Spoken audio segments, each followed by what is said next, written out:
कि सचिव वैद गुरु तीन जो प्रिय बोले भयास। राज धर्म तन तीन कर वही बेगही नास। श्री राम।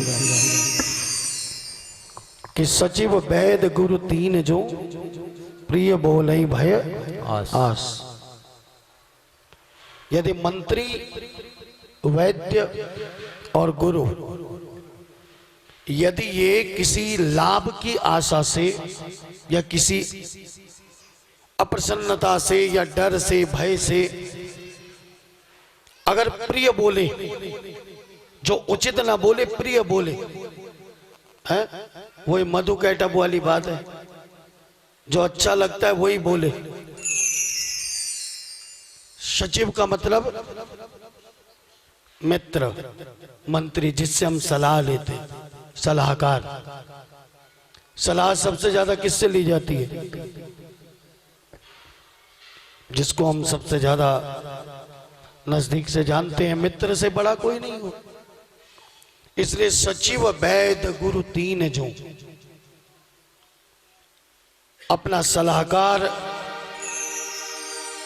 ऐसा होना चाहिए जो किसी भय के कारण आपकी जैसी ना कहे, बल्कि जो हमारे लिए सही राय हो, जो सही सलाह हो वो देने वाला हो।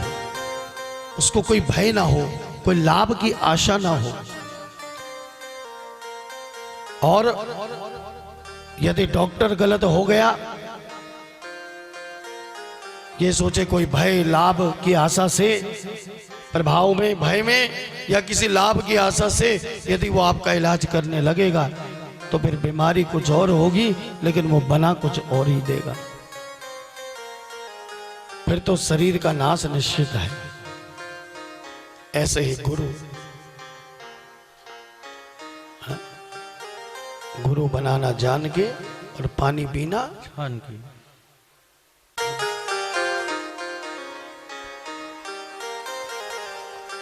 गुरु देखकर पहले समझिए, जानिए।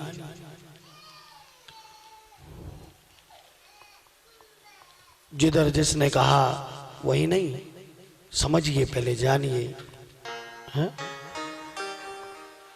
8 दिन तक मैंने ये बात बताई आपको कि आप भगवान से लगो बस। क्योंकि हम भगवान को सब कुछ मान सकते हैं। तुम ही हो माता पिता, तुम ही हो बंधु। हाँ।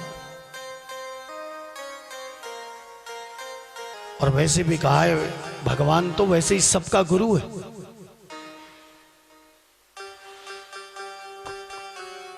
वसुदेव सुतम देवम कंस चाणूर मर्दनम देवकी परमानंदम कृष्णम वंदे जगत गुरु। तो जगत का गुरु, सबका गुरु, गुरुओं का भी गुरु है। लेकिन जानकर, और यदि कहीं भूल से गलत गुरु चुन लिया तो फिर तो क्या होगा? यदि सलाहकार सही नहीं होगा तो अपना राज्य, अपना जितनी संपत्ति है उसका नाश। और यदि वैद्य डॉक्टर सही नहीं तो शरीर का नाश। और यदि गुरु सही नहीं तो फिर धर्म का नाश बहुत ही शीघ्र हो जाता है। जहां थे वहां से भी पतन हो जाएगा। रावण को ऐसी शिक्षा दी इन्होंने। और सबने जब सलाह उचित नहीं दी तो नीति निपुण विभीषण जी वहां पर आए अपने सचिव के साथ। उन्होंने हाथ जोड़कर निवेदन किया कि आप यदि अपना कल्याण चाहते हैं तो श्री राम जी से बैर छोड़ दीजिए, उनकी शरण में चले जाइए। और बड़ा सुंदर सत्संग दिया है। बताया कि राम केवल राजा नहीं है, राजकुमार नहीं है। बार बार समझाया माल्यवंत नाम का एक बुद्धिमान मंत्री था, उसको बहुत अच्छी बात लगी, लेकिन रावण ने उसको भी डांट कर भगा दिया। फिर से विभीषण ने समझाने का प्रयास किया, सोचा मेरा बड़ा भाई है, मेरी बात मानता है, इसलिए हाथ जोड़कर बड़ी सुंदर बात कही विभीषण ने के सोमति कुमति सबके उर रही, नाथ पुराण निगम हस कहीं। ओ जहां सुमति तहाँ संपत्ति नाना, जहां कुमति तहाँ विपति निदाना। विभीषण नीति की बात कहते हैं कि वेद ऐसा कहता है कि सबके अंदर दो प्रकार की बुद्धि होती है। क्या होती है? सुमति और कुमति सबके अंदर होती, एक नहीं होती, दोनों होती। जहां सुबुद्धि है वहां नाना प्रकार की संपत्ति है, स्थिरता है, सुख की स्थिति है, और जहां कुबुद्धि है, कुमति है, वहां हर समय दुख है, विपत्ति है। अब कौन से बुद्धि का प्रयोग हम कर रहे हैं, यह हमारा विवेक है। बुद्धि तो दो है, दोनों स्त्रियां हैं, एक सोई रहती है और एक जगी रहती है। जिसको जगा लो दूसरी सो जाएगी, एक बार में एक ही काम करेगी। तो जिसको जगा लिया जाए, इसलिए अपनी सुमति को जगाना है, कुमति को सोए रहने देना है। तो मानने को कहा, फिर से हाथ जोड़े, पैर पकड़े, और जब राम जी की बढ़ाई की, रावण को गुस्सा आ गया, क्रोध आ गया। रावण ने चरण से प्रहार किया विभीषण के ऊपर।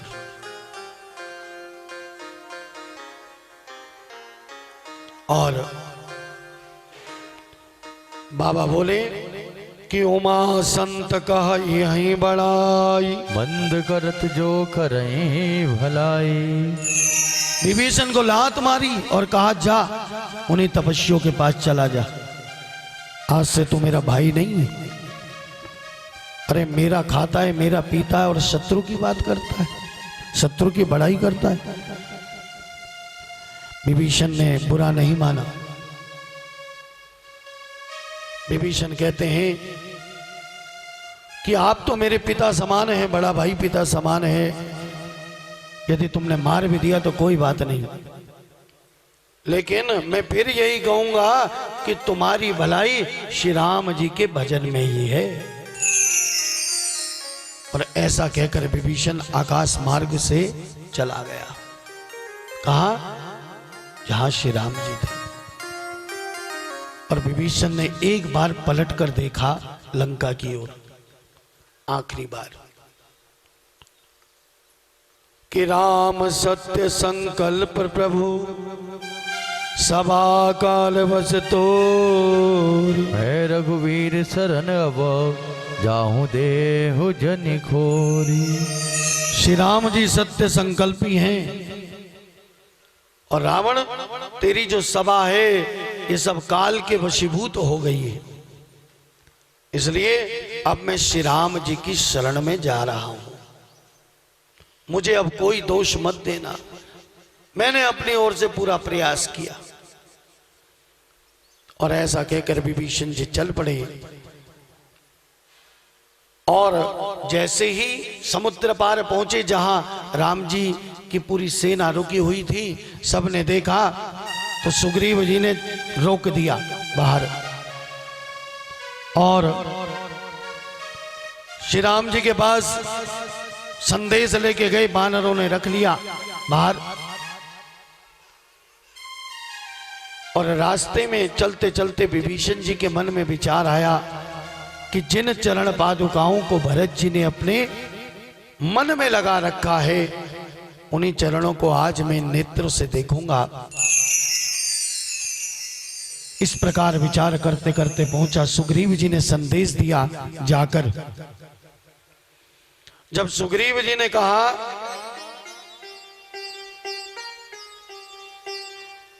कि विभीषण रावण का भाई आया है, क्या कहा? विभीषण आया नहीं कहा, क्या कहा? रावण का भाई आया है। राम जी मुस्कुराए। हनुमान जी मिले तो हनुमान जी ने कहा था मुझे विभीषण जी से मेरी मुलाकात हुई, लेकिन सुग्रीव कहता कौन आया है? रावण का शत्रु का भाई आया है। राम जी मुस्कुराए और राम जी बोले मित्र तुम बताओ क्या करना चाहिए? तो सुग्रीव जी कहते हैं ये निशाचरों की माया कौन जाने, क्या पता किस वेश में आया है, क्यों आया है, हमारा सारा भेद लेने ना आया हो। और मेरे विचार से तो इसको बांध कर रख लेना चाहिए, बंदी बना लेना चाहिए। तब मेरे प्रभु मुस्कुराए और मेरे प्रभु ने बड़ी सुंदर बात कही कि सखा नीति तुम नीक विचारी, शरणागत भय हारे। राम जी बोले तुमने बड़ी नीति की बात कही सुग्रीव, लेकिन मेरा एक प्रण है, अब उसका क्या करूं बताओ? मेरा तो एक प्रण है, वो क्या प्रण है कि जो मेरी शरण में आ गया मैं उसको अभय कर देता हूं, वो निर्भय हो जाता है और मैं शरण में आए हुए को कभी नहीं छोड़ता। मानो सुग्रीव को याद दिला रहे हैं तू अपने बारे में याद कर, जब तू मेरी शरण में आया था तो मैंने तो तेरा भी त्याग नहीं किया। हनुमान जी मुस्कुराए और कहने लगे कि प्रभु आप तो शरणागत वत्सल हैं, भगवान का नाम है शरणागत वत्सल। और फिर राम जी ने क्या कहा? शरणागत कहूं जे तजहि निज अनहित अनुमानी, ते नर पावर पापमय तिनहि बिलोकत हानि। राम जी बोले मेरी बात नहीं, साधारण मनुष्य की बात सुनो। यदि कोई मनुष्य अपने अहित का अनुमान करके शरण में आए हुए का त्याग कर देता है, कोई शरण में आ गया और उसका त्याग कर दिया, तो कहते हैं उसके बराबर कोई पापी नहीं है, उसके बराबर कोई पापी नहीं है। कहते हैं कि उसको तो देखने भर से भी पाप लगता है। और इसके बाद अपना भगवान ने प्रण, अपनी प्रतिज्ञा बताई कि कोटि विप्र बदला गही जाओ, आए शरण तजहु नहीं ताहू।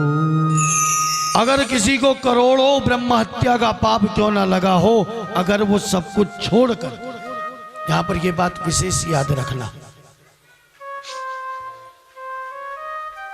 जब तक जाना नहीं तब तक अगर पाप किया भी है, जानने के बाद यदि पाप छोड़ दिया और सब कुछ छोड़कर यदि वो भगवान की शरण में चला जाता है तो भगवान कहते हैं मैं उसका भी त्याग नहीं करता, मैं उसको भी अपना लेता हूं, चाहे उसको पहले करोड़ों ब्रह्म हत्या का पाप क्यों ना लगा हो। आप जानते हो पाप किसको कहते हैं? पाप की परिभाषा क्या है? क्या है पाप की परिभाषा? किसको बोलते हो पाप?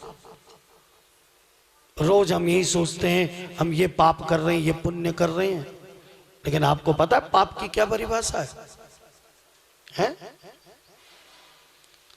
जानी हुई, ध्यान से सुनना, जानी हुई गलती को दोहराना ही पाप है।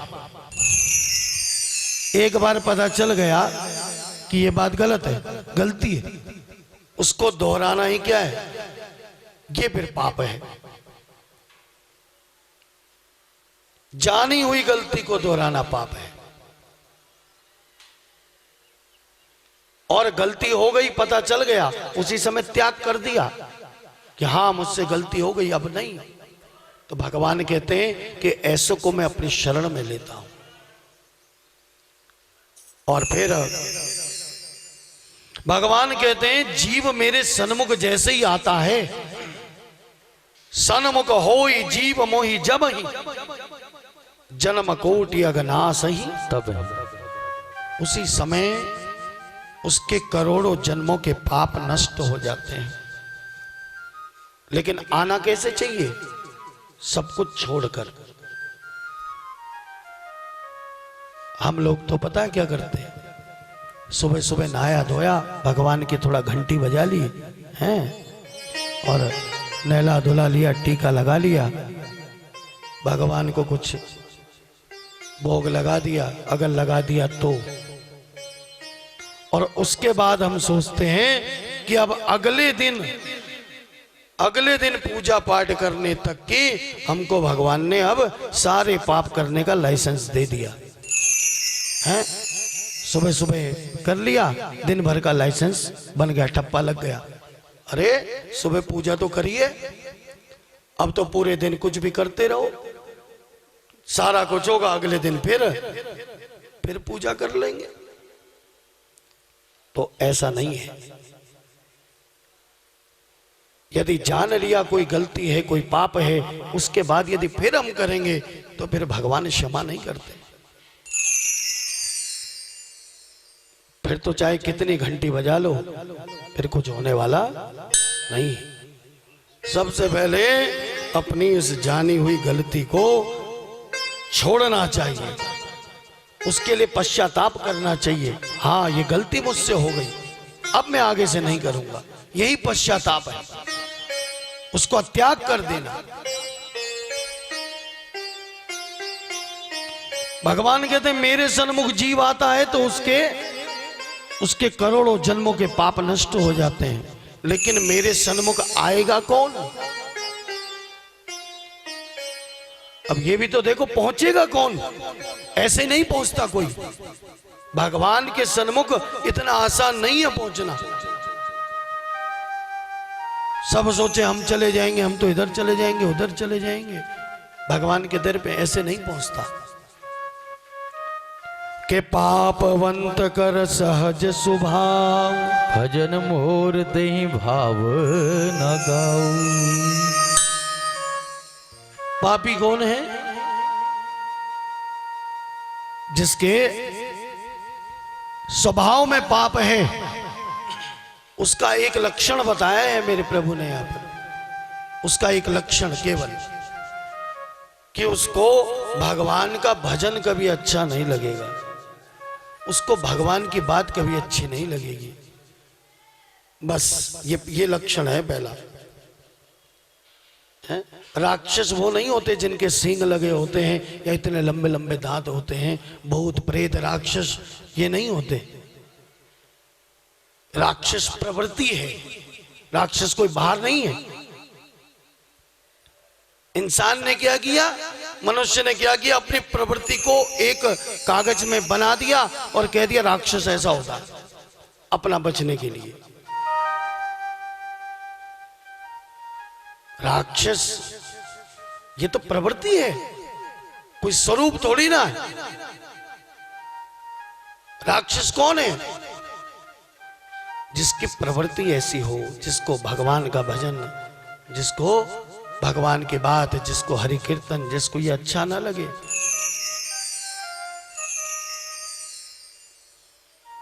ये प्रवृत्ति राक्षस है, ये प्रवृत्ति दुष्टता है। और ये किसी के भी अंदर हो सकती है, क्योंकि दो बुद्धि सबके अंदर है। अभी बताया ना, सुमति कुमति सबके उर राय,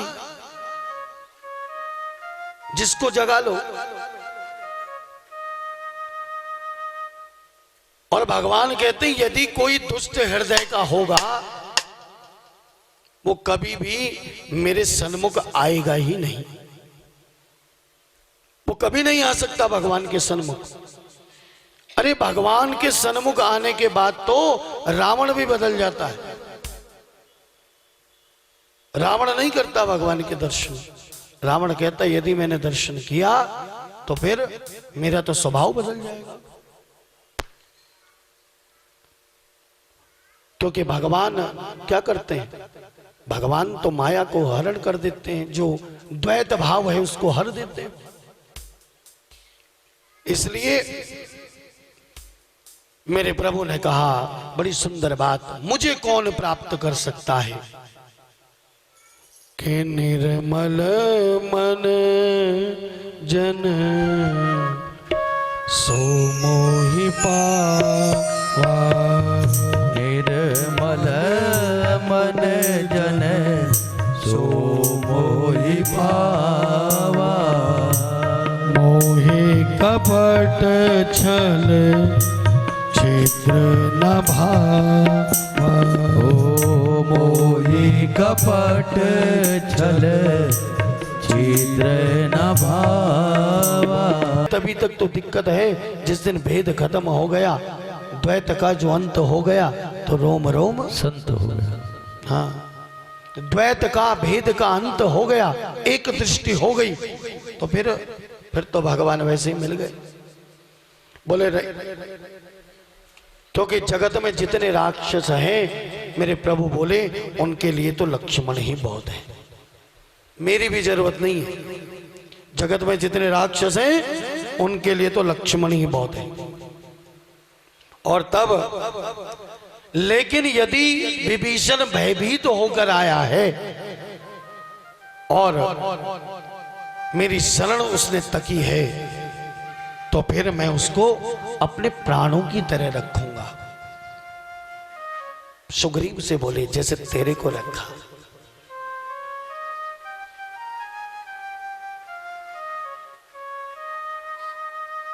बोलो सियावर रामचंद्र महाराज की जय।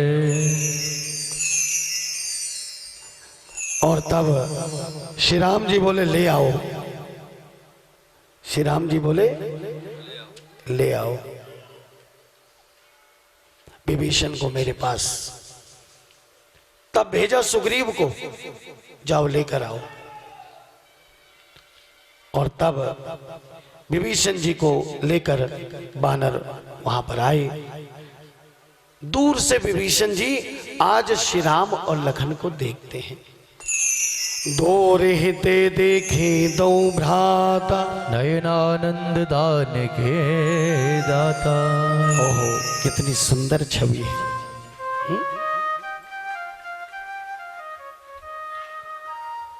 कितनी सुंदर छवि है। नाम तुम्हारा तारनहारा है, जाने कब दर्शन होगा। जिसकी रचना इतनी सुंदर, वो कितना सुंदर हो। ओह विभीषण ने दर्शन किया, तेरी छवि निराली जी है। भगवान की छवि बड़ी बड़ी अद्भुत है। दो रहते देखे दो भ्राता, मानो नयनों को आनंद देने वाले हों। नयनों को आनंद, नयन आनंद, जो नयन को आनंद दे। और फिर राम जी को देखा। जब राम जी को देखा तो पलकें झपकनी बंद हो गई। बहोरे राम छवि धाम बिलोकी, रहे हूँ ठटो की एक टक पल रोकी। भगवान जैसे आप चाहो वैसे आपसे मिल सकते हैं। जैसा चाहो, जैसे चाहोगे वैसे मिलेंगे। श्री राम जी से जब हनुमान जी मिले तो हनुमान जी ने सबसे पहले चरण देखे, तो हनुमान जी भगवान के दास बन गए। वो दास भक्ति करते हैं। हनुमान जी की भक्ति कौन सी है? दास भक्ति है। लेकिन विभीषण और सुग्रीव, इन्होंने मेरे प्रभु को मित्र माना है। क्या माना है? हाँ, इसलिए विभीषण जी की दृष्टि कहां गई है? विभीषण जी की दृष्टि गई कंधे पर। कहां गई? भुजाओं पर, कंधे पर। क्योंकि मित्र को क्या किया जाता है? मित्र को चरणों में नहीं रखा जाता, मित्र को गले लगाया जाता है। तो विभीषण सबसे पहले कहां दृष्टि हो जाती है के भुज प्रलंब कंजारुन लोचन श्यामल गात प्रणत भय मोचन। सबसे पहले देखा भगवान की विशाल भुजाएं हैं। भगवान के हाथ बड़े लंबे होते हैं, ऐसा वेदों ने कहा है। भगवान की भुजाएं क्या होती हैं? लंबी होती हैं। यदि हम सब भुजाएं खड़े होकर सीधी रखें तो शायद घुटने से नीचे नहीं जाएगी, करके देखना। लेकिन कहते हैं भगवान की भुजाएं बिल्कुल नीचे तक होती हैं। यह भी एक लक्षण है भगवान को पहचानने का। कभी भगवान किसी रूप में आ जाए तो पहले भुजाएं भी देख लेना, यदि किसी की लंबी भुजा हो है। एक दिन एक और बताया था, भगवान की छाया नहीं होती, भगवान की हाँ भुजाएं बड़ी लंबी होती, बड़ी लंबी भुजाएं। ऐसा ही लिखते हैं कि भगवान की विशाल भुजाएं हैं। लंबी भुजाओं का होने का एक मतलब और भी है कि भगवान सबको गले लगाने को तैयार रहते हैं,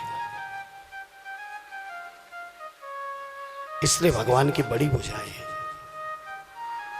और उसके बाद कंधे देखे सुग्रीव विभीषण जी ने, सेंद कंद आयत उर सोहा आनन अमित मदन मन मोहा। भगवान के उस स्वरूप को देखकर विभीषण जी की आंखों से अश्रुधारा बहने लगी, रोने लगे प्रेम से। नयन नीर पुलकित अति गाता मन धरि धीर कहीं मृदु बाता।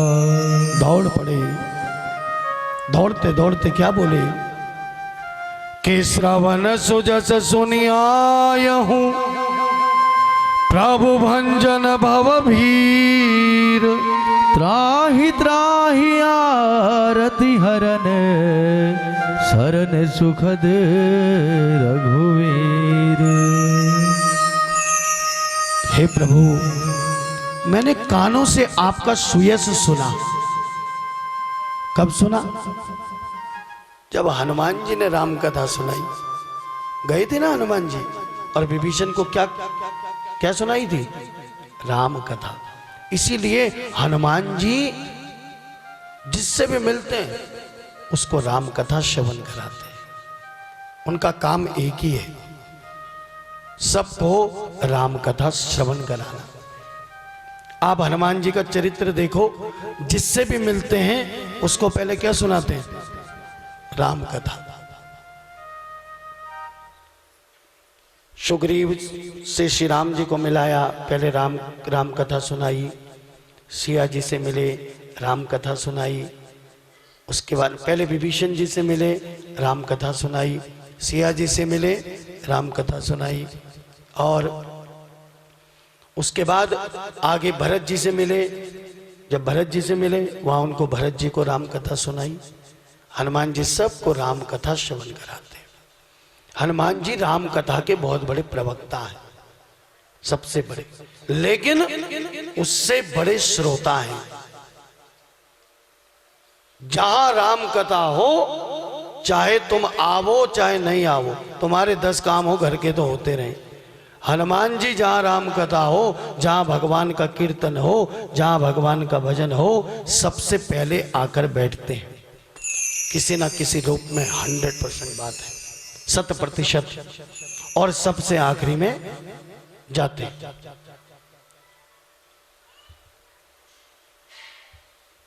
तुलसी बाबा को भी तो ऐसे ही दर्शन हुआ था। हनुमान जी का दर्शन ऐसे ही हुआ, राम कथा में ही दर्शन हुआ। और हनुमान जी ने ही राम जी से मिलाने का कार्य किया, क्योंकि हनुमान जी का काम एक ही है, सबको राम कथा सुनाना। और भगवान से भक्त को मिलाने का काम कौन करते हैं? हनुमान जी करते हैं। एक ही काम है। विभीषण के पास गए, विभीषण को सुयस सुनाया, विभीषण मिल गए राम जी से। सिया जी को सुयस सुनाया, सिया जी मिल गए राम जी से। भरत जी को सुयस सुनाया, भरत जी मिले आगे राम जी से।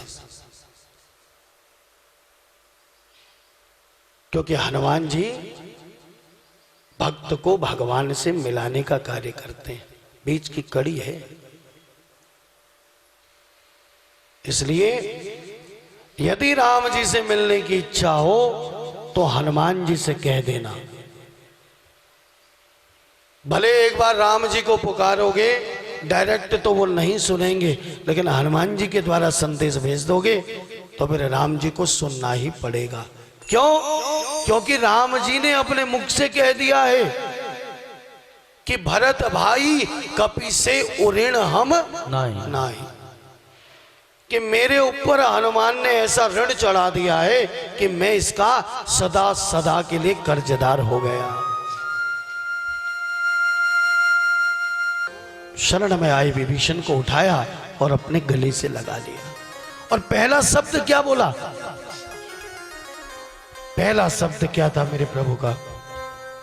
है कहो लंकेश सहित परिवार कुशल कुटाहर बास तुम्हारा। कभी ध्यान दिया आपने? राम जी ने विभीषण जो लंका को छोड़कर आया था, सब कुछ त्याग कर आया था, अपने भाई के द्वारा निकाला गया था, उसको मेरे प्रभु ने संबोधित किया कह लंकेश। लंकेश मतलब लंका के राजा। क्या बोला? कह लंकेश। अरे विभीषण तो हिल गया, मैं तो प्रभु की शरणागति आया हूं, सबको छोड़ के आया हूं, प्रभु ने ये मेरे से क्या बोल दिया? रामचरितमानस में कथा नहीं है, लेकिन संत कहते हैं कि जब विभीषण को लंका का राजा घोषित कर दिया, मिलते ही जो विभीषण सब कुछ ठोकर खा के आया था, अपने भाई की लात खाकर आया था। जब दुनिया की ठोकर खाकर, इस दुनिया की लात खाकर जब हम भगवान की शरण में जाते हैं तो भगवान हमको राजा बना देते हैं। विभीषण को देखो, लेकिन कैसे दुनिया को छोड़ना पड़ता है।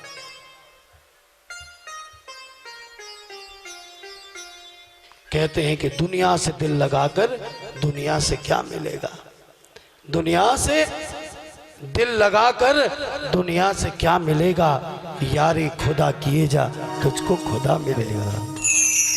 है ये दुनिया से दिल लगाकर कुछ मिलने वाला नहीं है। दो चीजें मिलेंगी यहां, दो चीज फ्री।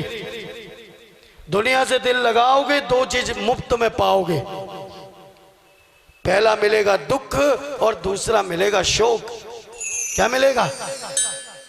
पहला मिलेगा दुख और दूसरा शोक। इसलिए संसार में आए हैं, संसार के बंधनों में, तो बाहर से सारे संबंधों को, सारे कर्तव्यों को निभाइए, लेकिन बाहर से जो चीज बाहर की है वो बाहर रखिए।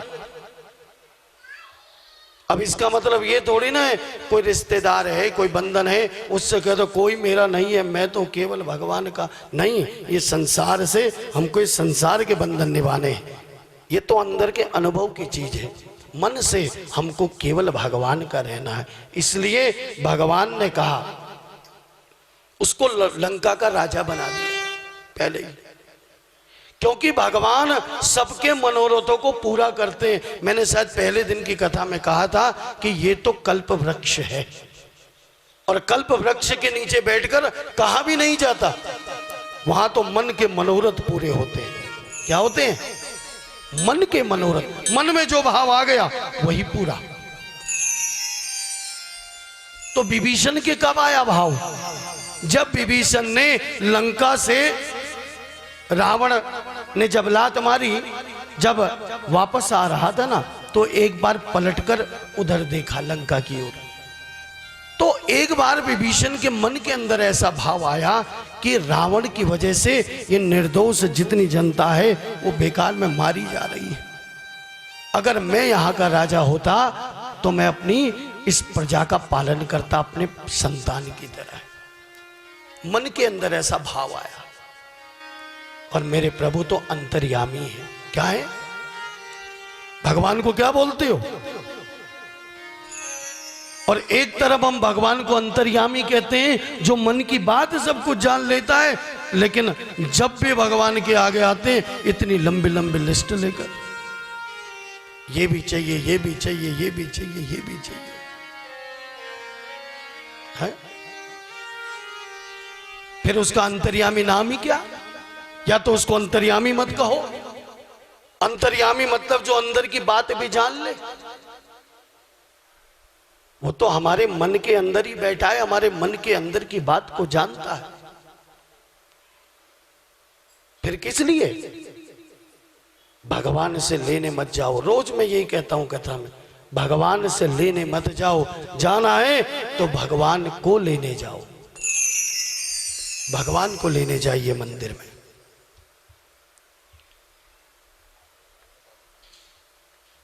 और तब विभीषण को मिलते ही लंकेश कहा है प्रभु ने। इसके बाद विभीषण से पूछा कैसे हो? विभीषण बोला प्रभु आज आपके दर्शन हो गए तो सब कुशल ही कुशल हो गया है। अब मैं कुशल मिटे भय भारे, देखी राम पद कमल तुम्हारे। हे प्रभु आप जिस पर अनुकूल हो जाएं तो उसको ये तीनों प्रकार के ताप कभी नहीं व्यापते। देहिक दैविक भौतिक तापा, राम राज नहीं काहू ही व्यापा।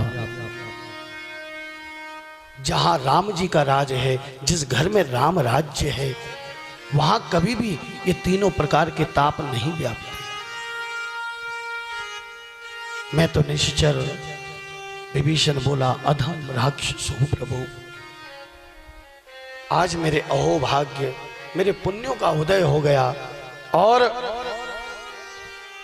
जो चरण भगवान ब्रह्मा शंकर के द्वारा सेवित हैं, उन चरणों के मुझे दर्शन प्राप्त हो गए। तब राम जी बोले हे सखा, हे मित्र, मेरी बात सुनो।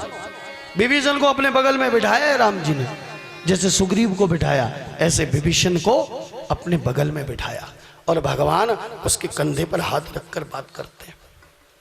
क्योंकि विभीषण ने भगवान को अपना मित्र माना था, इसलिए भगवान ने मित्र की तरह ही व्यवहार किया। भगवान कहते तू मुझे जैसा मान ले मैं वैसा हूं। तू मुझे पत्थर मान तो मैं पत्थर, तू मुझे भूत मान तो मैं भूत, तू मुझे प्रेत मान तो प्रेत। तू मुझे जैसा मान लेगा मैं वैसा ही तेरे सामने आ जाऊंगा। जैसा भाव।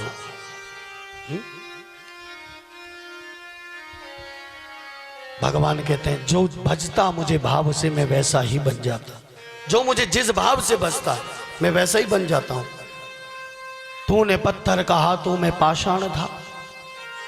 यदि तू पत्थर कहे तो फिर मेरे बराबर ठोस कठोर तो कोई है ही नहीं।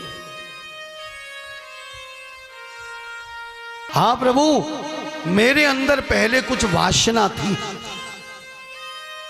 जो मैंने अभी आपको बताई।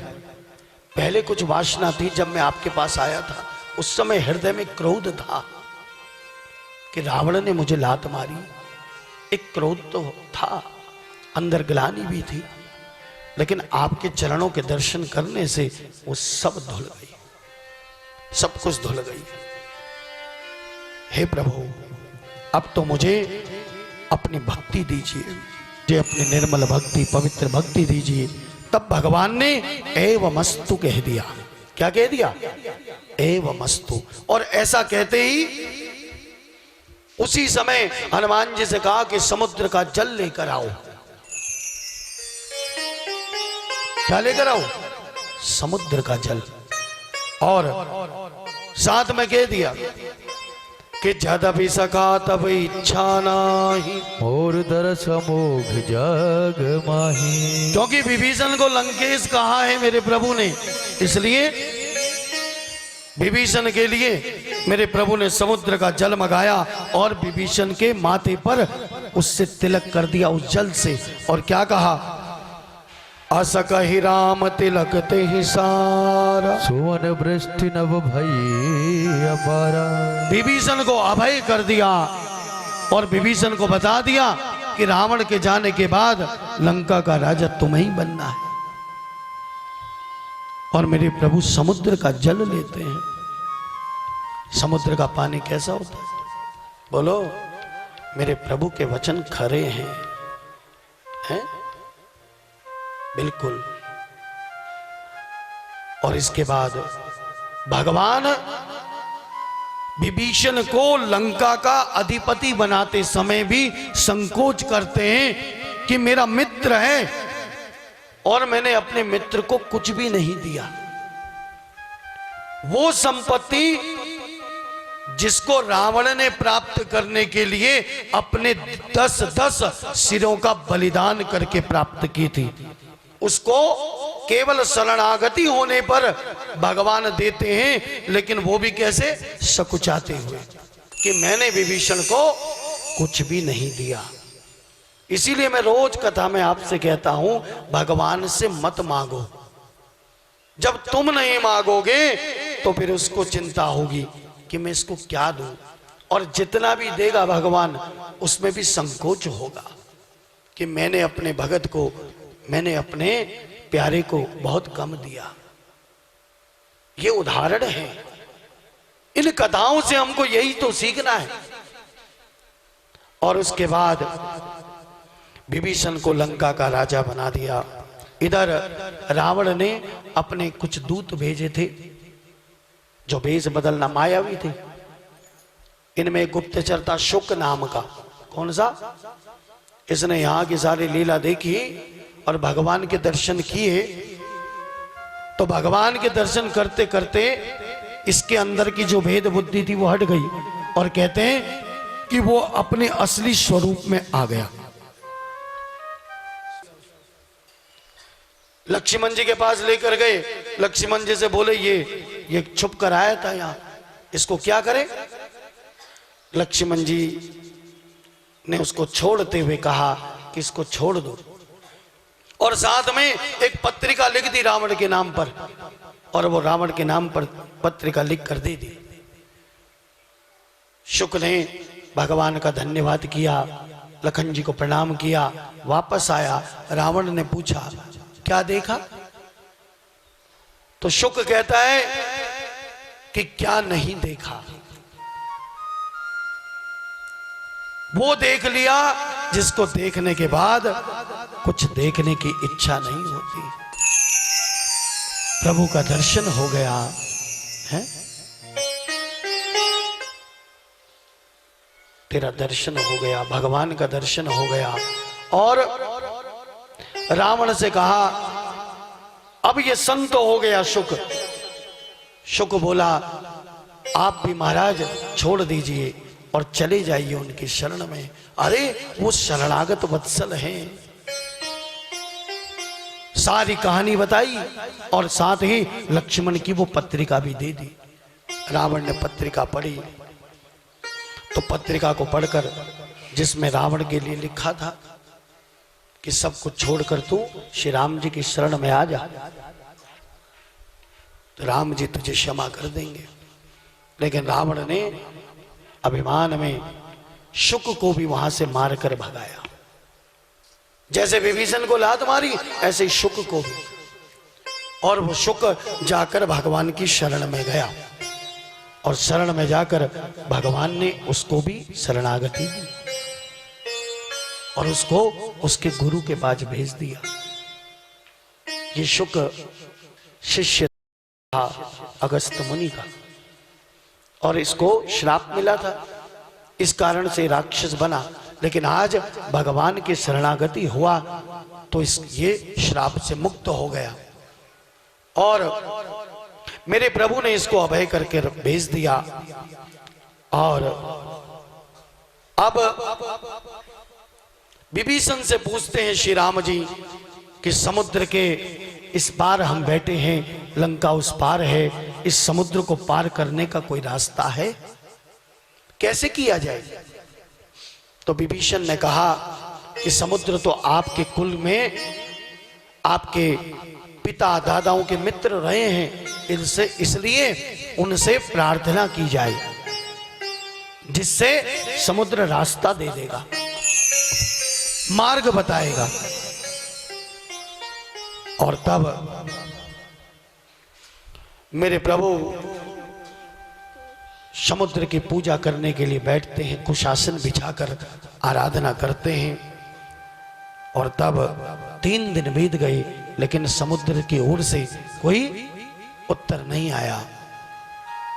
तब मेरे प्रभु ने क्रोध किया। वास्तव में मेरे प्रभु की क्रोध में भी लीला होती है। दिखा रहे समुद्र पर क्रोध करना, लेकिन समुद्र पर कृपा करना चाहते हैं। भगवान की क्रोध में भी कृपा छुपी होती है। आपने यदि कथा पूरी सुनी होगी तो क्रोध किया, विनय न मानत जलधि जड़, गए 3 दिन बीत, बोले राम सकोप तब, भय बिन होई न प्रीत। भगवान कहते हैं कि भय के बिना प्रेम नहीं होता। अब इसको उल्टा कर दो, इसको उल्टा कर दो। क्या क्या? प्रेम के बिना? इसको उल्टा करने का मतलब है कि प्रेम में भय अपने आप आ जाता है? जिन माताओं के संतान जब घर से बाहर जाती है ना, ये बोलकर कि मैं अभी आ रहा हूं 2 घंटे में, और जहां 2 घंटे 5 मिनट हुए उसके बाद माताएं चक्कर काटना शुरू कर देती हैं। करती है नहीं करती? करती है ना। और यदि कहीं और टाइम बीत गया तो फिर मन में क्या आने लगता है? मन में भय आने लगता है। क्यों इतनी देर हो गई, क्या हो गया होगा, है? तो जहां प्रेम होता है वहां भय आता ही आता है। प्रेम में भय की अनुभूति होती होती है। बोले राम सकोप तब, भय बिन होए ना प्रीति। और तब मेरे प्रभु लक्ष्मण से धनुष बाण मंगाते हैं। क्या मंगाते हैं? धनुष और धनुष बाण मंगाते हैं, क्योंकि मेरे प्रभु समुद्र पर कृपा करना चाहते हैं। कि लक्ष्मण बाण सरासर आनु, 100 बारिधि विशिख कृसानु। 60 सन विनय कुटिल सन प्रीति, सहज कृपन सन सुंदर नीति। बोले धनुष बाण लाओ, आज मैं अग्नि बाण से समुद्र को सोखूंगा। और ऐसा कहकर मेरे प्रभु ने क्या कहा कि 60 सन विनय, जो मूर्ख हो स्वभाव से, उससे आप कितनी भी विनयता करो बेकार है। 60 सन विनय कुटिल सन प्रीति, जिसके स्वभाव में कुटिलता हो उससे कितना भी प्रेम करो वो कुटिलता ही दिखाएगा। और सहज कृपन सन सुंदर नीति, जो स्वभाव से कंजूस हो, जो स्वभाव से जिसके कंजूसी भरी हो, उसके साथ आप उदारता का उपदेश देना बेकार है? भगवान की कथा भगवान के प्रेमियों को ही सुनानी चाहिए। हर जगह भगवान की कथा नहीं सुनानी चाहिए। श्री रामचरितमानस में, भागवत में, हर जगह यहां पर मर्यादा है कि किसको कथा श्रवण करानी चाहिए। अधिकारी होना चाहिए कथा सुनने वाला भी। और तब ममतारत सन ज्ञान कहानी, अति लोभी सन बिरति बखानी। क्रोध ही सम काम ही हरि कथा, ऊसर बीज बहे फल जथा। माया में फंसे हुए मनुष्य से भगवान की कथा, ज्ञान की कथा कितनी कह लो। लोभी से वैराग्य का वर्णन करना बेकार है। ये सब स्वभाव की बात कर रहे हैं प्रभु, जिसका स्वभाव हो। और क्रोधी से शांति की बात है, जिसको क्रोध आ रहा हो, यदि क्रोध में आने के बाद आप उससे शांति की बात करोगे तो फिर आपके लिए खतरा हो जाएगा, है? जिसके स्वभाव में क्रोध हो। और कहते हैं कि कामना में फंसा हुआ इससे भगवान की कथा कहना बेकार है। ये तो ऐसे ही है जैसे बंजर में आप कितना ही अच्छा बीज डाल दो, हैं? बंजर जमीन है, कितना ही अच्छा बीज डाल दो, क्या होगा? कुछ होगा? वो बंजर जमीन उसको भी खराब खत्म कर देगी। इसलिए भगवान ने चाप चढ़ाया धनुष पर, और भगवान के उस अग्नि बाण का संधान करते ही समुद्र के अंदर अग्नि ज्वाला भड़कने लगी। जितने समुद्र के अंदर के जो जीव होते हैं वो सब व्याकुल होने लगे। और तब समुद्र ब्राह्मण का रूप धारण करके, किस रूप में आया? ब्राह्मण के, क्योंकि मेरे प्रभु ब्राह्मण सेवक हैं। और तब हाथों में मणियों के रत्नों के थाल भर भर कर समुद्र आया ब्राह्मण के रूप में। और काकभुशुंडी महाराज कहते हैं, गरुड़ जी, चाहे कोई करोड़ों उपाय करके केले को सींचता रहे, लेकिन केले में एक बार जब फल आ जाता है तो उसके बाद उसको काट दिया जाता है। केले में दूसरी बार फल नहीं आता, एक बार फल। जब काटोगे तो बगल से दूसरा निकलेगा, फिर उसमें फल आएगा, हैं?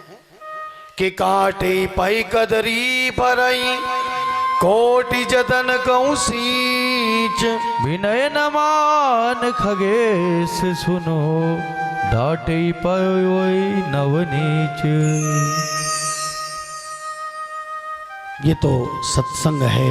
व्यावहारिकता में कई बार डांट भी जरूरी होती है, हैं? कई बार डांट भी जरूरी होती है व्यावहारिकता में।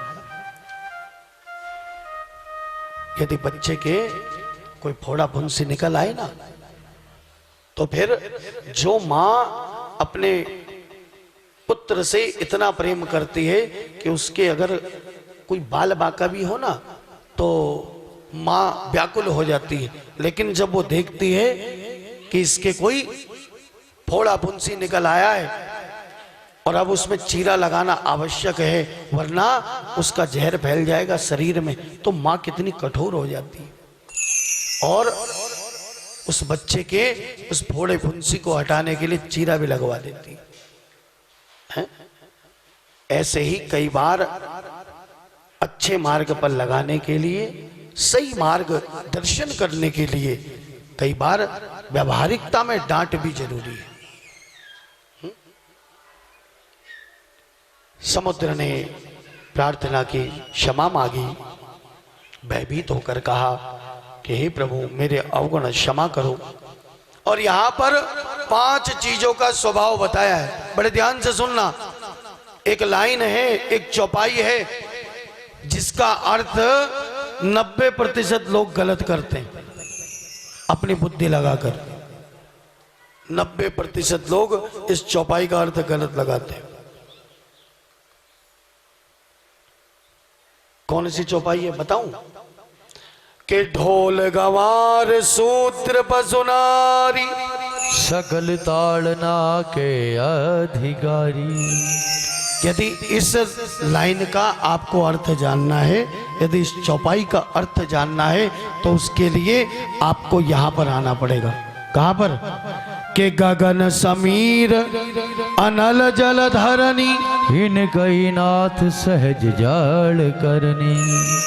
ये चौपाई जो नीचे है ये स्वभाव है, और ऊपर जो है वो तत्व है, पंच तत्व है। इन तत्वों का स्वभाव क्या है? क्योंकि समुद्र कह रहा है ये बात, जल कह रहा है ये बात। क्या कह रहा है? कि ढोल गवार सूत्र पसुनारी, सकल ताड़ना के अधिकारी। लेकिन इसको ऊपर से देखिए अब। गगन समीर अनल जल धरनी। अब नीचे आइए, है इसको ऊपर लिखना और नीचे दूसरा शब्द लिखना। गगन, नीचे लिखो ढोल। ये तत्व हैं और ये इनके स्वभाव है। क्या है? गगन के नीचे ढोल और समीर के नीचे गवार, अनल के नीचे शोत्र, जल के नीचे पशु और धरनी के नीचे नारी। ये पंच तत्व हैं, ये इनका स्वभाव है। इनको ताड़ना का मतलब होता है देखना। क्या होता है? हाँ, ताड़ना का एक अर्थ क्या होता है? देखना। तो इन पंच तत्वों को इनके स्वभाव से ही देखना चाहिए, उसके अनुसार ही देखना चाहिए, समझना चाहिए। कुछ लोगों के मुख से मैंने सुना, तुलसीदास जी ने तो स्त्रियों का बड़ा अपमान किया है। ढोल गवार शूद्र पशु नारी, सकल ताड़ना के अधिकारी। तो तब हम उनसे यही कहते हैं कि पहले आप सत्संग में बैठिए, पहले इसको जानिए। जिसने नहीं पढ़ा, नहीं जाना होगा ना, वही ये बात कह सकता है। अरे तुलसीदास जैसे जो स्त्री को मां कहे, आदि शक्ति कह रहे हैं, वो मां का अपमान करेंगे। बुद्धि हमारी खराब है और आरोपण हम तुलसी बाबा पे लगा। तो गगन समीर अनल जल धरनी, इन कई नाथ सहज जाड़ करनी। हे प्रभु, आपने अच्छा किया कि मुझे शिक्षा दी, लेकिन जीवों का जो ये स्वभाव है ये आपने ही बनाया है। समुद्र बता रहा है कि गगन तो ये तो ढोल की तरह है। कैसी गड़गड़ाहट होती है आकाश में, होती है नहीं? आकाश हमें कब पता चलता है? उसका स्वभाव है, तब पता लगता है हाँ ऊपर कुछ हो रहा है। और समीर यानी हवा, हवा का जो स्वभाव है वो गवार की तरह है, बिल्कुल गवार की तरह। उसको पता नहीं होता कहां कितना बहना है, कहां कितना जाना है? ये उसका स्वभाव है। और अनल अग्नि, इसका स्वभाव शूद्र का है, यानी सब कुछ अग्नि भक्ष सब कुछ ले लेती है। ये अग्नि का स्वभाव है, सब कुछ समाप्त कर देना। और जल को कहा है पशु। क्या कहा है? अब घर घर में गोरख कतवा छंद जरा बताओ दे। हाथ ठाड़कर वीर, हाँ घर में रूनी चरू ले बेचा है, घर में रूनी।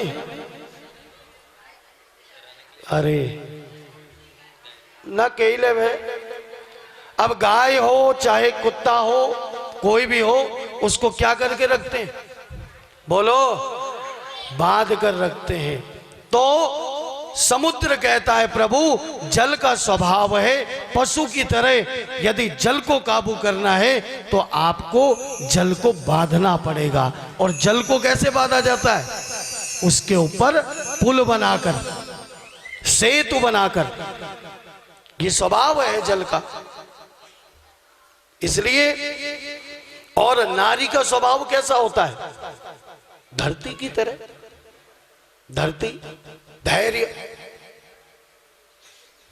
तो अब तो ठीक लग रही है ना चौपाई आपको, है? ये कहता है समुद्र कि मेरा स्वभाव है बदना, हे प्रभु मुझे बांधिए। क्या करिए? मेरे ऊपर पुल बांधिए। और तब सुनत विनीत बचन अति कह कृपाल मुस्काई। यही विधि उतरे कपिकट को तात सुकहूं पाई। समुद्र के वचन सुनकर भगवान ने कहा चल बात नहीं की तो तूने बात बता दी, अब बाधा कैसे जाए ये भी बता। तो समुद्र बोला प्रभु के नाथ नील नल कपि दो भाई। नाथ नील नल कपि दो भाई। लरिकाई ऋषि आशीष पाई। लरिकाई ऋषि आशीष पाई। समुद्र ने कहा प्रभु आपकी सेना में नल नील नाम के 2 बानर हैं, इनको बचपन में आशीर्वाद मिला था कि इनके स्पर्श करने पर बड़े से बड़ा भारी पहाड़ भी कभी जल में डूबेगा नहीं। और आप इनसे पुल बधवाइए, सेतु बधवाइए, और जितना हो सकता है मैं भी, समुद्र बोला मैं भी सहायता करूंगा। ए विधिनाथ पयोधि बधाई। आप बांधिए समुद्र को, तीनों लोकों में आपका सुंदर यश छाएगा प्रभु। अब भगवान बोले कि राम बाण एक बार धनुष में चढ़ गया तो फिर वापस नहीं जाता बिना अपना लक्ष्य भेदन किए। अब ये बता, ये तो मैंने तेरे लिए निकाला था, अब इसको कहाँ भेजा जाए। तो मैंने अभी आपको कहा था ना, भगवान ने समुद्र पर क्रोध किया समुद्र पर कृपा करने के लिए। भगवान ने धनुष पर बाण का संधान वास्तव में समुद्र के लिए नहीं किया था, बल्कि समुद्र को जो राक्षस त्रास देते थे समुद्र में छुपकर उत्तर दिशा की ओर रहते थे, के ही सरमम उत्तर तटवासी हतहुनाथ खल नर अघरासी। उत्तर दिशा की ओर जो दुष्ट राक्षस लोग हैं उनका प्रभु वध करिए, मेरी रक्षा करिए। और मेरे प्रभु ने उस बाण को उधर छोड़ दिया, उसकी रक्षा की, और समुद्र भगवान की स्तुति करके चला गया। और इधर सुंदरकांड को विराम हुआ। बहुत संक्षेप में आपसे सुंदरकांड का वर्णन हो पाया। जितना मेरी मुखवाणी से और मेरी बुद्धि में जितना विचार था, जितनी वाणी में शक्ति थी, मैंने उस हिसाब से आपको सुंदरकांड की कथा कल से लेकर अब तक श्रवण कराई। कभी भविष्य में रहा मिलन तो फिर बैठेंगे, फिर चर्चा करेंगे और तत्वों के साथ। और इसके बाद सकल सुमंगलदायक रघुनायक गुणगान सादर सुनहित तरहि भव सिंधु बिना जल जान।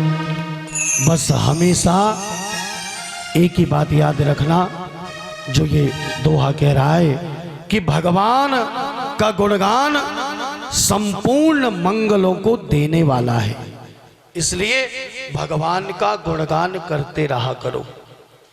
बस भगवान से एक ही प्रार्थना करना, एक ही प्रार्थना, एक ही वरदान मांगना। क्या मांगोगे? कि प्रभु हमारे जीवन में ऐसा अवसर बनाना कि हमें हमेशा तुम्हारा गुणगान करने का अवसर मिलता रहे। बस यही वरदान मांगना और यही लेकर जाना। और क्या कहोगे? हरे करता रहूं गुणगान। क्या कहोगे? बोलो।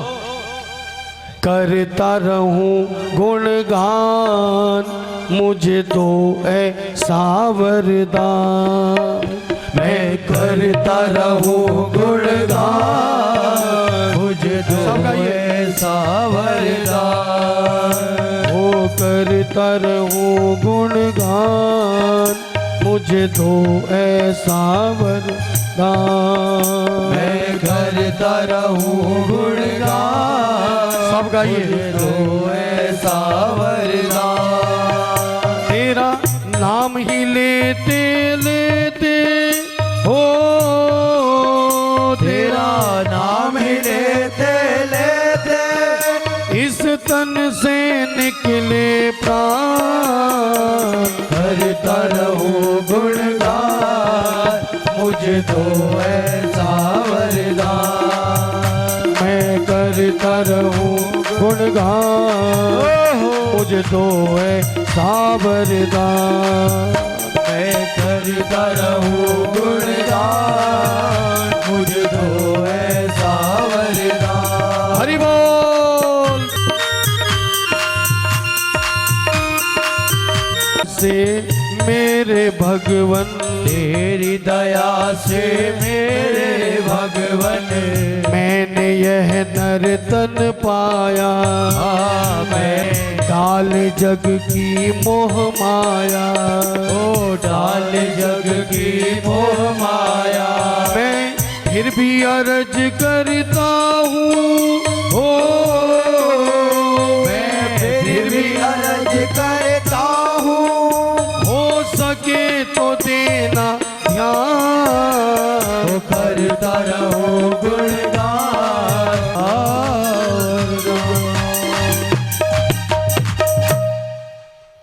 कर नल नील ने सेतु बंध का सारा आयोजन किया। बड़े बड़े पत्थर पहाड़ बानर लोग ले लेकर आने लगे और मेरे राम जी बहुत प्रसन्न हुए। समुद्र के इस सेतु बंध पर मेरे प्रभु ने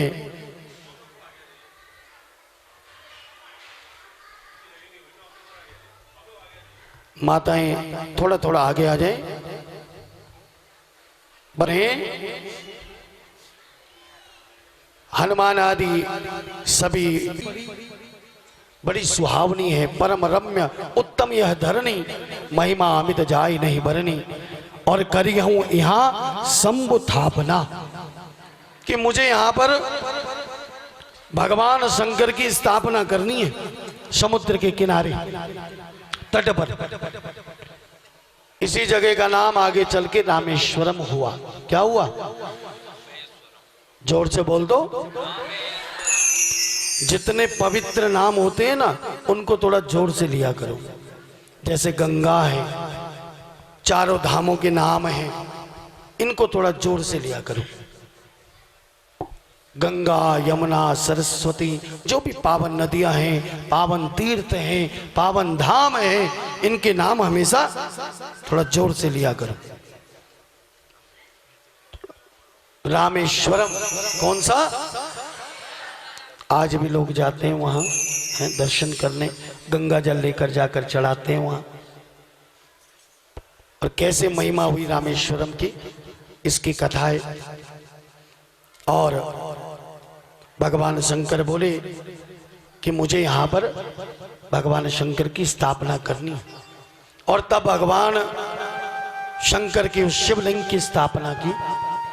कथा तो और भी है कि हनुमान जी से कहा लेकर आओ। हनुमान जी कैलाश पर्वत गए, उनको आने में देर हो गई। और ऐसी भी कथा है कि इस शिवलिंग की स्थापना स्वयं रावण ने पुरोहित बन के कराई। ऐसी भी कथा संत लोग गाते हैं। राम रावण शत्रु जरूर है, लेकिन त्रेता युग है जहां पर पुरोहिती का कार्य है, वहां पर रावण ने आके कराया। ऐसे भी संत लोग गाते हैं। लेकिन जब देर हो गई हनुमान जी को आने में और मुहूर्त निकला जा रहा था, तब मेरे प्रभु ने वहीं जो उस तट की रेत थी, उस रेत का ही शिवलिंग बनाया और उसी की पूजा की। जब हनुमान जी आए शिवलिंग लेकर, तब तक स्थापना हो गई थी। अब हनुमान जी ने कहा ये शिवलिंग मैं लाया हूं, इनकी स्थापना होनी चाहिए थी।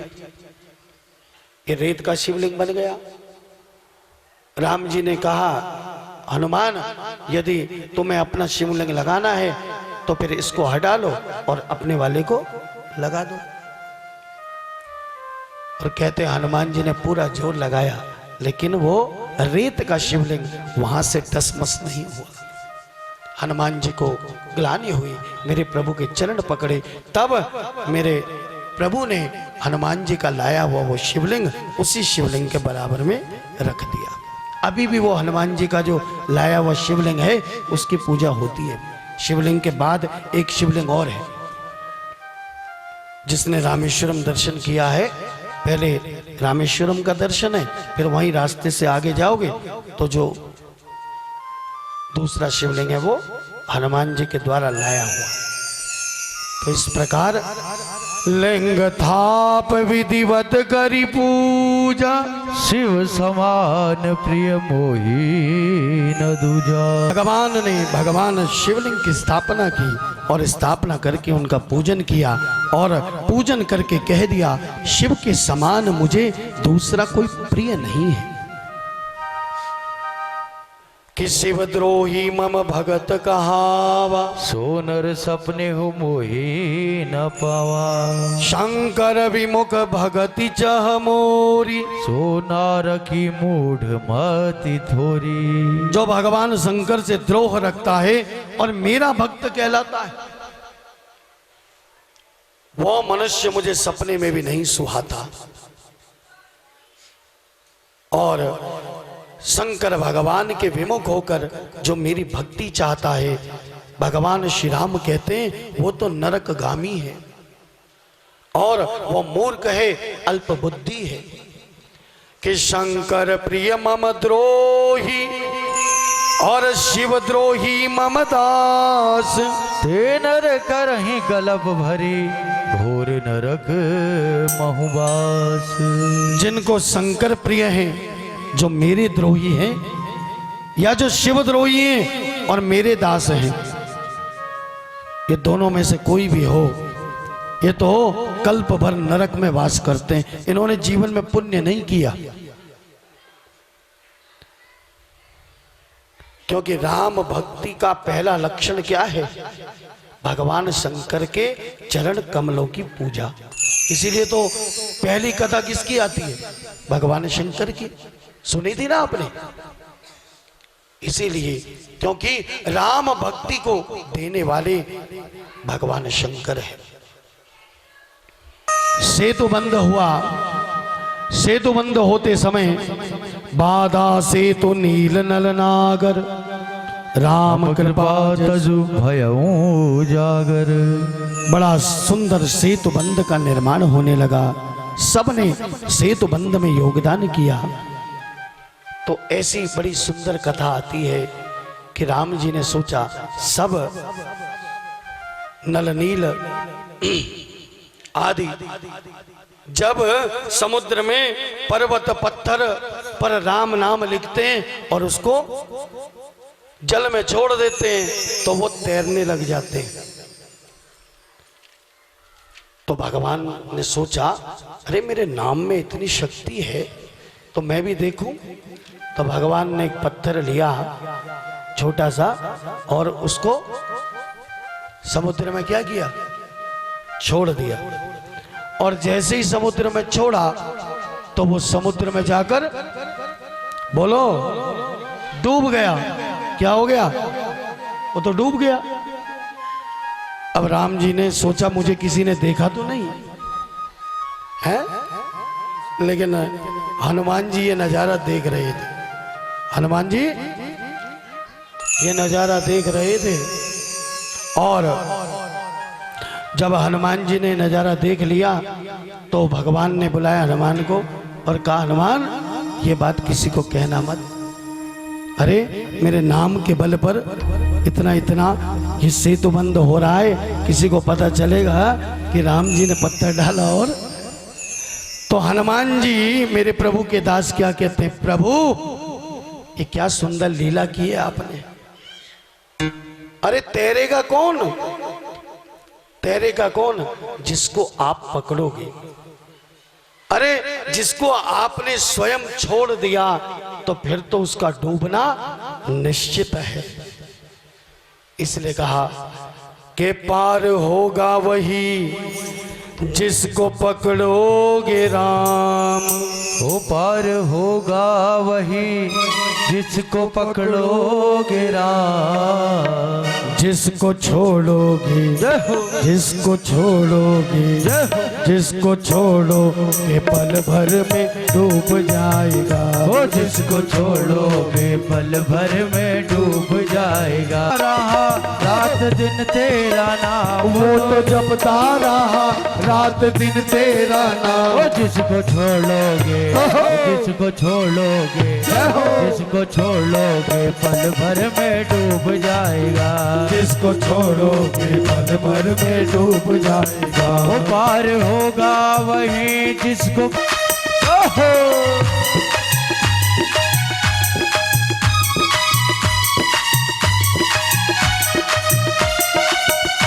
ओहो।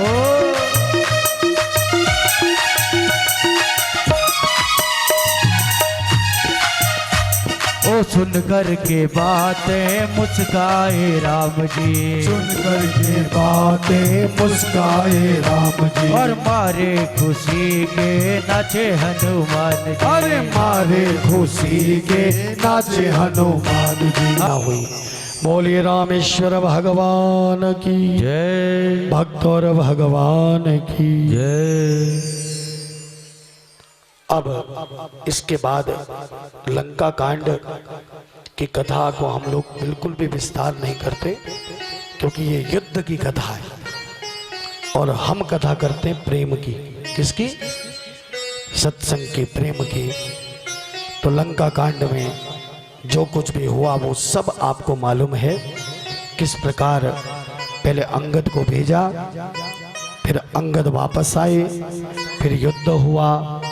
10 दिन तक ये युद्ध चला, जिसमें एक बार बीच में लक्ष्मण जी को मूर्छा भी हुई मेघनाथ के द्वारा, और हनुमान जी ने फिर मेरे प्रभु का कार्य किया। संजीवनी बूटी लेकर आए हिमालय से और लक्ष्मण के प्राण बचाए।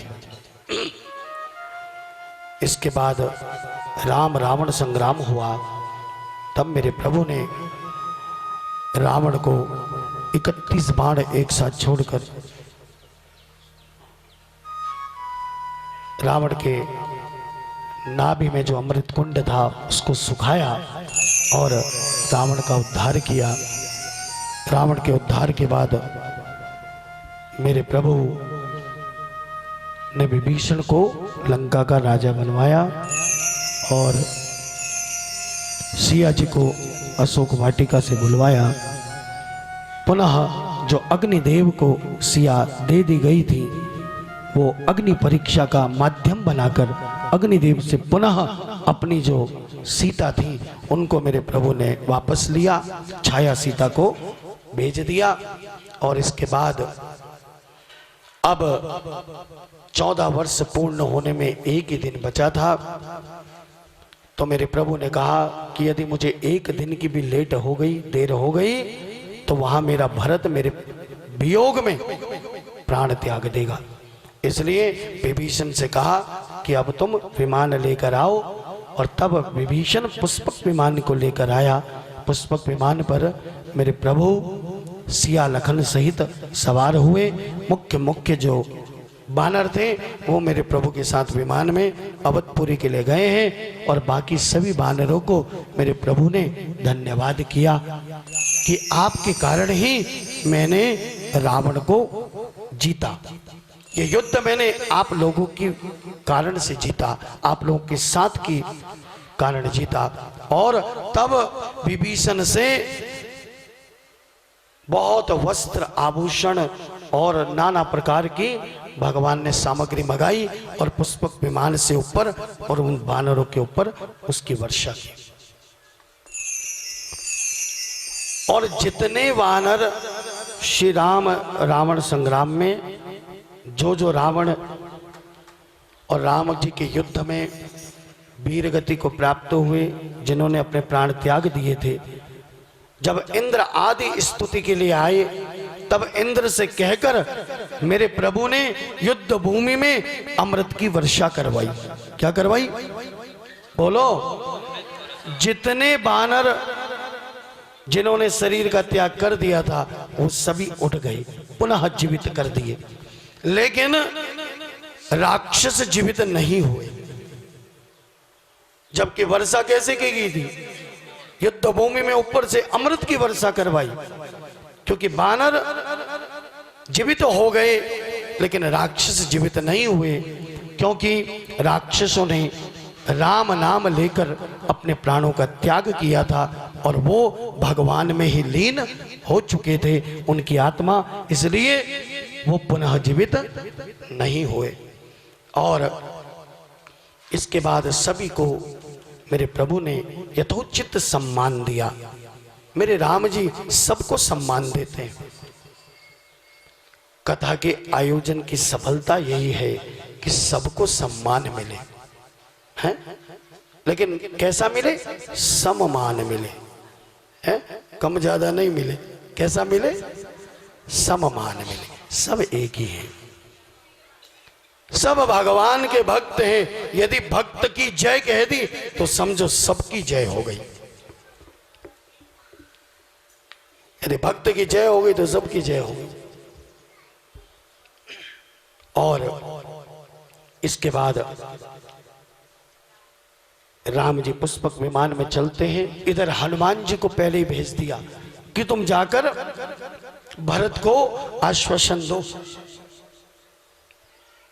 और भरत जी से मिलते हैं हनुमान जी। एक दिन शेष रह गया। भरत जी के मन में बड़ी चिंता है कि रहा हूं एक दिन अवधि आधार,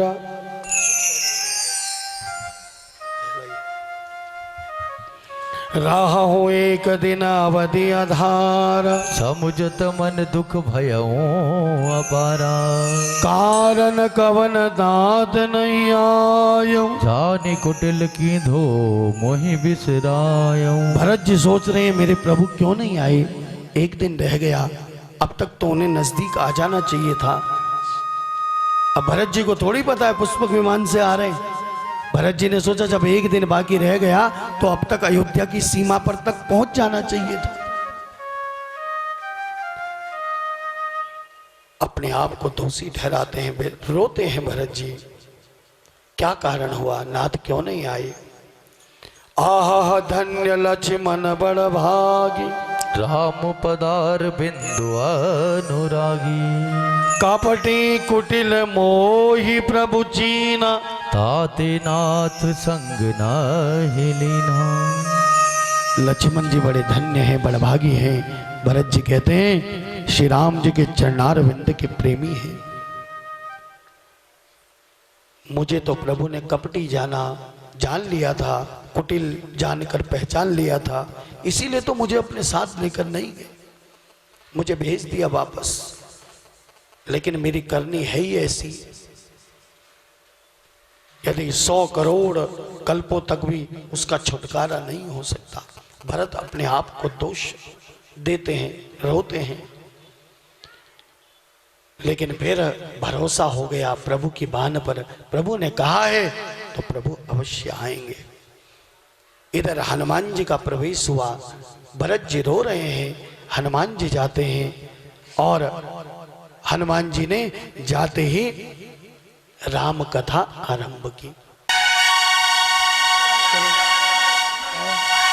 सिरे पे मुकुट धरे, गले में पुष्पमाला, ओ हमरा ही के हो सबके स्वामी।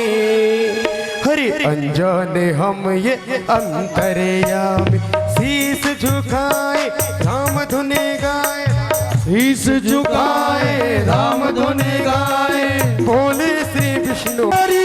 राम जी के निकले सवारी, राम जी की लीला है न्यारी, राम जी की लीला है न्यारी, राम जी की लीला है न्यारी। ओहो बोल राजा रामचंद्र महाराज की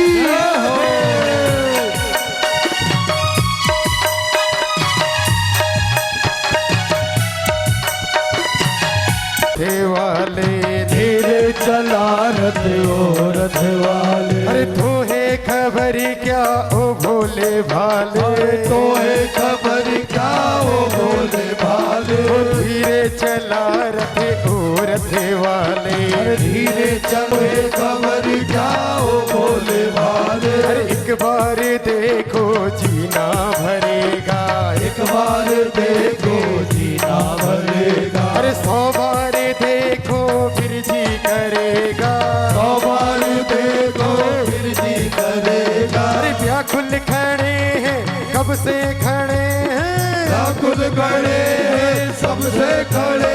अरे दर्शन के प्यासे सब नर नारी, राम जी की निकली सवारी, राम जी की लीला है नारी, राम जी की निकली सवारी, राम जी की लीला है नारी।